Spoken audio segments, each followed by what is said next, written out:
You shall not immolate to the Lord your God a sheep or an ox, in which there is a blemish or any defect at all, for this is an abomination to the Lord your God. When there will have been found among you, within one of your gates which the Lord your God will give to you, a man or a woman who is doing evil in the sight of the Lord your God, and who is transgressing his covenant, so as to go and serve foreign gods and adore them, such as the sun and the moon, or any of the host of heaven, which I have not instructed. And when this will have been reported to you, and, upon hearing it, if you have inquired diligently and have found it to be true, that the abomination is being done in Israel,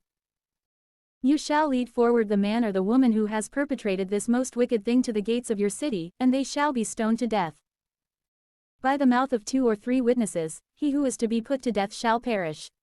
Let no one be killed with only one person speaking testimony against him. First, the hands of the witnesses shall be upon him who will be put to death, and lastly, the hands of the remainder of the people shall be sent forth. So may you take away the evil from your midst. If you have perceived that there is among you a difficult and doubtful matter of judgment, between blood and blood, cause and cause, leprosy and leprosy, and if you will have seen that the words of the judges within your gates vary, rise up and ascend to the place which the Lord your God will choose. And you shall approach the priests of the Levitical stock, and the judge, who shall be among them at that time, and you shall inquire of them, and they will reveal to you the truth of the judgment. And you shall accept whatever they will say, those who preside in the place which the Lord will choose, and whatever they will teach you, in accord with his law, and you shall follow their sentence. Neither shall you turn aside to the right or to the left. But whoever will be arrogant, unwilling to obey the order of the priest who ministers at that time to the Lord your God, and the decree of the judge, that man shall die. And so shall you take away the evil from Israel.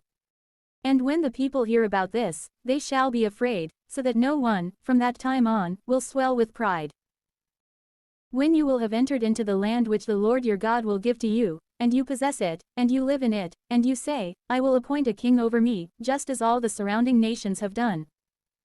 you shall appoint him whom the Lord your God will choose from among the number of your brothers. You cannot make a man of another people king, one who is not your brother. And when he will have been appointed king, he shall not multiply horses for himself, nor lead the people back into Egypt, having been exalted by the number of his horsemen, especially since the Lord has instructed you never to return along the same way.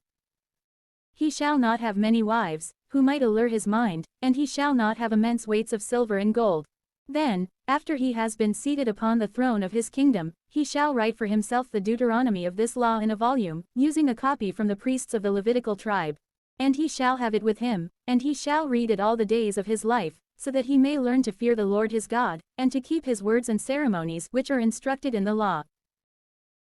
And so may his heart not become exalted with arrogance over his brothers, nor turn aside to the right or to the left, so that he and his sons may reign for a long time over Israel.